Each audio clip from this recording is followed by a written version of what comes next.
Well, we're going to talk about asparagus for a few minutes here. Do any of you grow asparagus? Oh, wow, that's really great. Um, it's kind of a specialty vegetable. It's not as simple to grow as some vegetables, but it's really not that hard.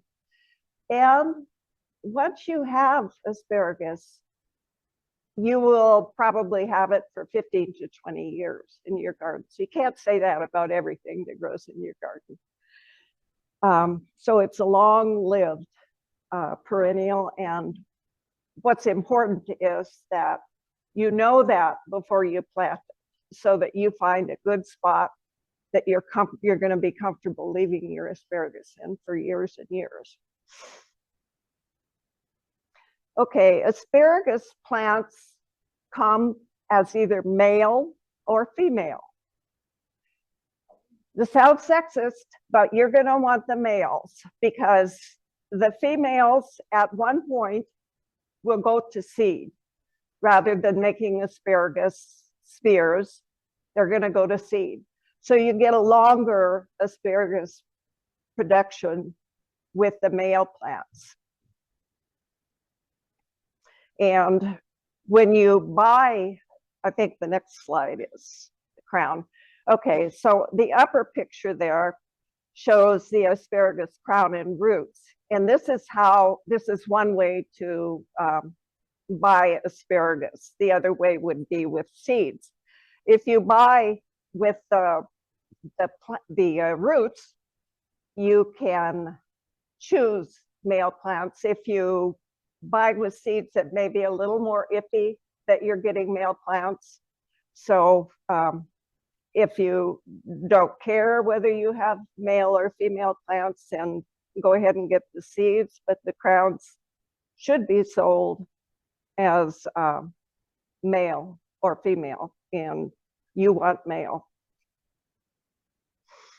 Okay, asparagus is what we call a heavy feeder, which means that it really needs a lot of fertilizing, compost.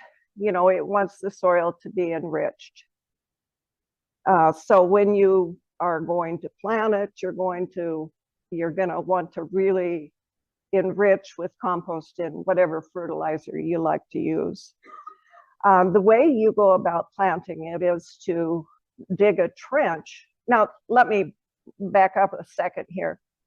There are numerous ways to plant asparagus. I'm going to give you the traditional way, and that is that you dig a trench that's about 6 inches deep, and then in the trench, every 18 inches, you're going to make a mound, and it's just a small mound, and that's what you're going to set your asparagus root on. And then you cover it up, and then you let it grow until you see green, and then you cover it up again, let it grow till you see green, and you do that until it's at the ground level. So it's the same as potatoes. You do potatoes that same way. Maybe you know that. And then when you're all done covering, you want to water it well. It needs good water. It does not want to sit in wet soil, but it needs routine water.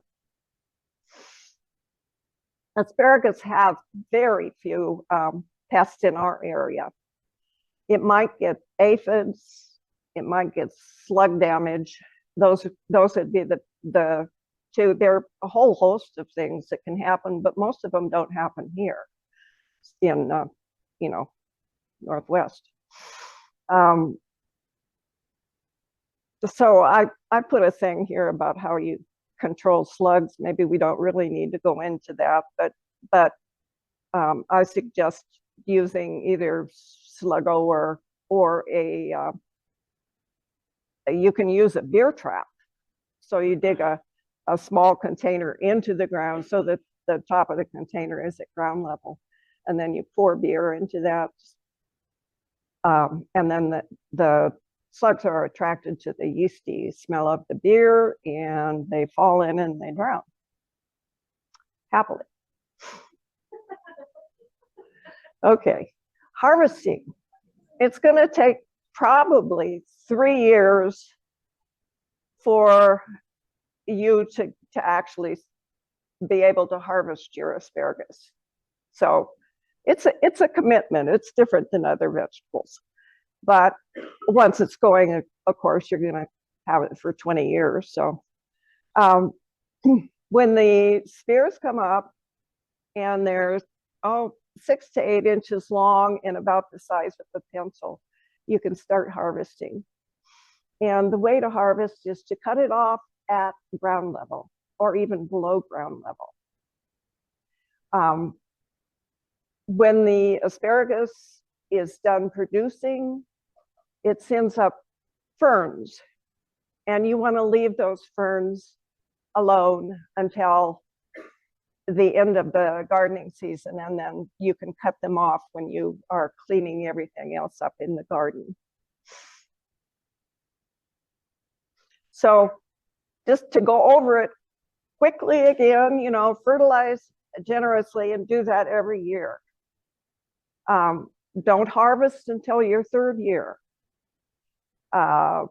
If you get an infestation of beetles, pick them off and put them in a bucket of soapy water. If you get aphids, which is probably much more likely, use a stream of water, and this is on any plant, use a stream of water to knock the aphids to the ground.